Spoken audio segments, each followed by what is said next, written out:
नमस्कार, ये है एनालाइज नाउ और आज हम बात करेंगे महाराष्ट्र की सियासत पर, जहां बीजेपी के सहयोगी यानी एनसीपी और शिवसेना ये दोनों ही बीजेपी के लिए मुसीबत बन गए हैं, जिसके चलते मुख्यमंत्री देवेंद्र फडणवीस का सरदर्द काफ़ी बढ़ गया है। खास बात यह है कि महाराष्ट्र की राजनीति को लेकर केंद्रीय गृह मंत्री अमित शाह ने एक अल्टीमेटम जारी किया है, जिसकी चर्चा चारों तरफ हो रही है। आखिर ये पूरा मामला क्या है, चलिए आज आपको इसके बारे में डिटेल में बताते हैं। वीडियो शुरू करें उससे पहले हमारे चैनल को सब्सक्राइब कर लीजिए। महाराष्ट्र में पिछले साल विधानसभा के चुनाव हुए थे और चुनाव नतीजों में महायुति गठबंधन को बड़ा बहुमत मिला था।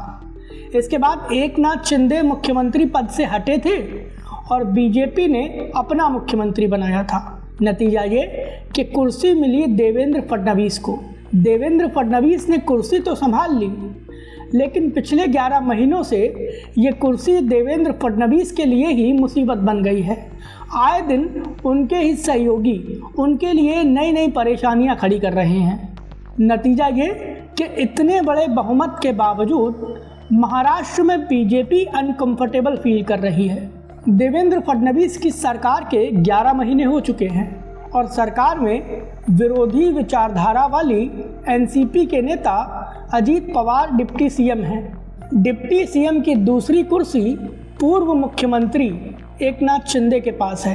देवेंद्र फडणवीस के साथ बैठक करने वाले दोनों डिप्टी सीएम यानी एकनाथ शिंदे और अजीत पवार जब मीटिंग से बाहर निकलते हैं तो एक दूसरे की टांग खींचते हैं, जिसके चलते सरदर्द बढ़ता है देवेंद्र फडणवीस का।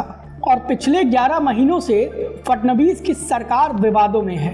बीजेपी की कोई चर्चा नहीं है, इसके बावजूद फडणवीस की सरकार विवादों में है और विवादों की सबसे बड़ी वजह है भ्रष्टाचार। शिवसेना और एनसीपी इन दोनों ही पार्टियों के कई नेताओं पर भ्रष्टाचार के गंभीर आरोप लगे हैं। इतना ही नहीं, शिवसेना और एनसीपी इन दोनों ही पार्टियों के कोटे से जो नेता मंत्री बने हैं उनमें से कई पर भ्रष्टाचार के आरोप हैं और कई के खिलाफ अदालती कार्यवाही भी हो रही है।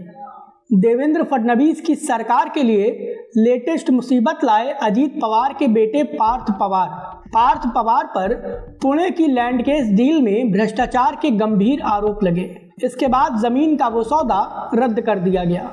इस मामले में जांच बिठाई गई है जो कि 1 महीने में अपनी रिपोर्ट देगी।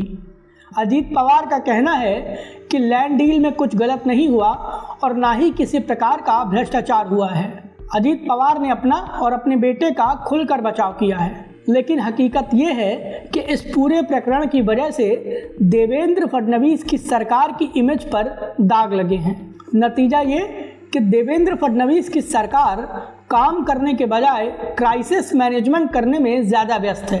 इसके चलते राजनीतिक विश्लेषकों का कहना है कि महाराष्ट्र में बीजेपी के लिए उसके ही सहयोगी बड़ी मुसीबत खड़ी कर रहे हैं, जिसका अंजाम बीजेपी को निकाय चुनाव में भुगतना होगा।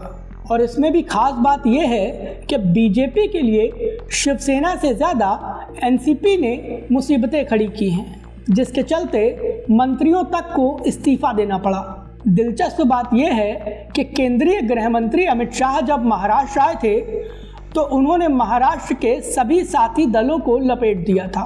अमित शाह ने साफ कहा था कि महाराष्ट्र में बीजेपी किसी की बैसाखियों पर निर्भर नहीं है।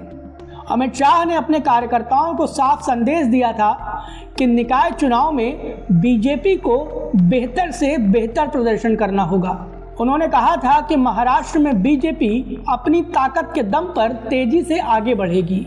अमित शाह का कहना साफ था कि बीजेपी भले ही गठबंधन की सरकार चला रही हो, लेकिन उसकी ताकत इतनी ज़्यादा है कि वो अकेले भी सरकार चलाने में सक्षम है। और अमित शाह के बयान ने ये संकेत भी दे दिए थे कि बीजेपी अब शिवसेना और एनसीपी की परेशानियों से ऊब चुकी है, जिसके चलते बीजेपी की छवि खराब हो रही है, जो कि बीजेपी कतई नहीं चाहती। और इस पूरे खेल में बुरे फंसे हैं महाराष्ट्र के सीएम देवेंद्र फडणवीस। उनके सामने चुनौती गठबंधन के साथियों को जोड़कर रखने की भी है और अपनी सरकार की छवि बचाने की भी। अब देखना यह है कि महाराष्ट्र में अमित शाह के अल्टीमेटम के बाद बीजेपी के सहयोगी दलों का रुख क्या होता है, और देखना यह भी होगा कि देवेंद्र फडणवीस अपने साथियों को कैसे मैनेज करेंगे। फिलहाल इस वीडियो को लेकर आपकी क्या राय है, प्लीज़ हमें हमारे कमेंट बॉक्स में ज़रूर बताएं। वीडियो पसंद आया हो तो प्लीज़ इसे लाइक करें और हमें सपोर्ट करने के लिए हमारे वीडियो को ज़्यादा से ज़्यादा शेयर करें।